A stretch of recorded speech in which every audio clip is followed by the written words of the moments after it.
2024-2025 के बजट भाषण पर बोलने का मौका दिया है, आपका बहुत बहुत आभार व्यक्त करता हूँ।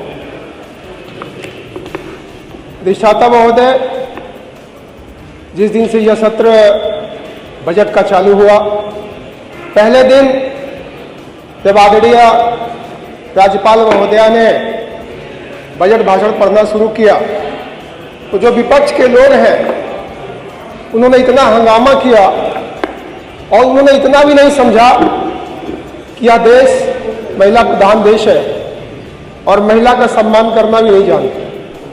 और इस चीज़ की पूरे प्रदेश में चर्चा हुई कि समाजवादी पार्टी के लोग महिलाओं का अपमान किस तरह से करते हैं।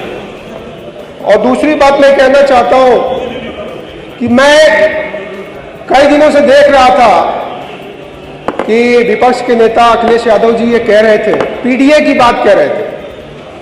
अरे भाई, आपकी सरकार थी और आपकी सरकार में पीडीए का कोई औचित्य कभी 5 साल में निकला ही नहीं।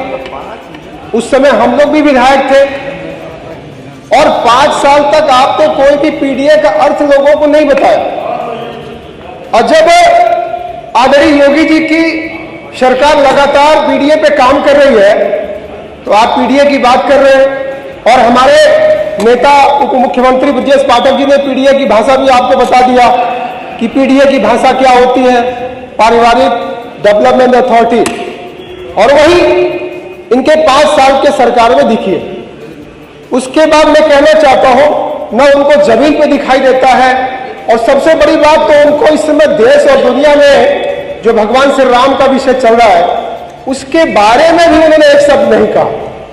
बड़ा कष्ट तब हुआ कि पूरा बजट भाषण के विषय पे जब वो विपक्ष ये बोल रहे थे तो मैंने सारा उनका विषय सुना, लेकिन श्री राम जी का नाम या श्री राम जी के विषय में एक शब्द उन्होंने नहीं कहा। क्या वो सनातन धर्म के नहीं है या उनका परिवार सनातन धर्म का नहीं है? उनको बोलना चाहिए था। ठीक है, वो प्रधानमंत्री जी के बारे में नहीं बोल सकते थे, वो मुख्यमंत्री जी के बारे में नहीं बोल सकते थे, लेकिन भगवान श्री राम के बारे में तो बोल सकते थे। लेकिन वो नहीं बोला कि वोट उनका घसक जाएगा। लेकिन बड़ा कष्ट होता है।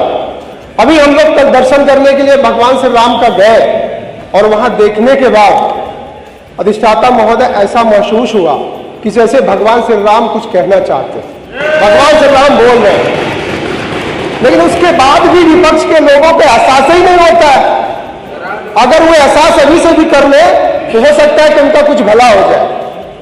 लेकिन जिस तरीके से उनका रवैया है, सरकार में भी रहे, कुछ काम नहीं किए। और हमारे आदरणीय मुख्यमंत्री जी की सरकार लगातार जो 6 साल काम किए हैं, अगर उनको देखना है तो काशी में आके देख ले, बाबा विश्वनाथ का धाम देख ले, काशी को देख ले, काशी के बगल में चंदौली है बिहार बॉर्डर, वहां देख ले।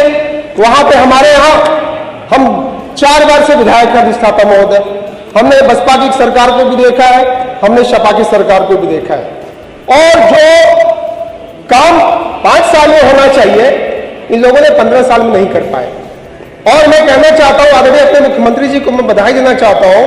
मेरे जनपद में 4 लेन 6 लेन सड़कें बन रही है।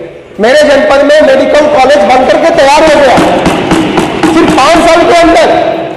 लेकिन जब इनको समय मिला तो इनको तो मौका नहीं मिला, सिर्फ सफाई का विकास हुआ, लेकिन उत्तर प्रदेश का विकास कहीं दिखाई नहीं दिया। लेकिन अगर उनको देखना चाहते हैं तो वहां आगे देखें। और सबसे बड़ा विषय बात करते हैं, किसानों की बात करते हैं।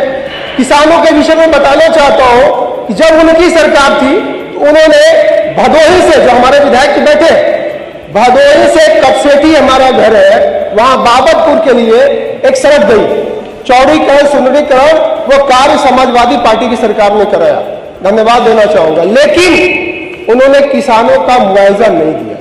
किसानों के हितैषी बनते, किसानों को मुआवजा ही नहीं दिए।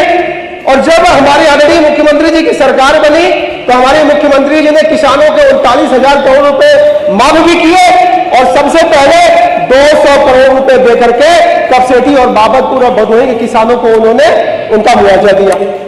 तो इस तरह के काम होने के बावजूद ये लोग इस तरह की बातें करते हैं, बड़ा कष्ट होता है। लेकिन मैं कहना चाहूंगा कि विकास कार्य पूरे काशी में नहीं, गोरखपुर में भी जाके देख ले, प्रयाग में भी देख ले, हम लोग पश्चिम में जाते हैं वहां भी जाके देख ले, पूरे प्रदेश का विकास हो रहा।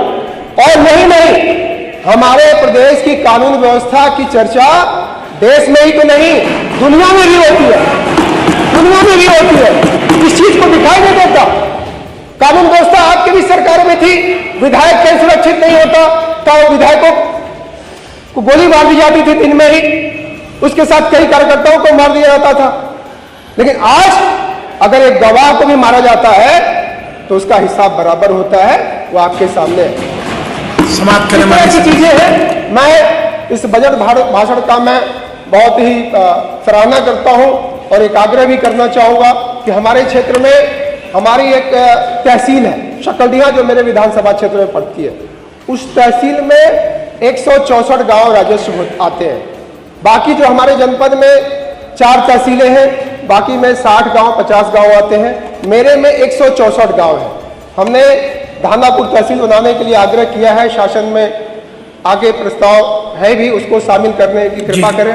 और दूसरा हमारा एक गाजीपुर और चंदौली जनपद को जोड़ने का काम करता है, जिसमें हमारी सरकार ने पीपे का पुल दिया था, उसको भी पक्के पुल के लिए स्वीकृति के लिए भी हमारे इस बजट में शामिल करने धन्यवाद माननीय सदस्य का कार्य हो जाए। दूसरा एक सबसे बड़ा विषय मैं बता दो, एक हमारे यहाँ बनारस में मार्कंडेय महादेव जी का मंदिर है। मार्कंडेय महादेव जी के मंदिर में 1 तारीख को हम लोग दर्शन करने गए, तो आपको बता दें कि वो सड़क थोड़ी पतली है। लोगों की आस्थाएं महादेव जी में इतना हो गया है कि मैं 4 घंटे खुद मैं उस जाम में रहा। संक्षिप्त करें, चाहता हूं कि उसका 4 लेन, धन्यवाद, वो 4 लेन अगर उसको बजट में शामिल कर लिया जाए माननीय तो बहुत अच्छा होगा। माननीय श्री रामचरण पांडे जी।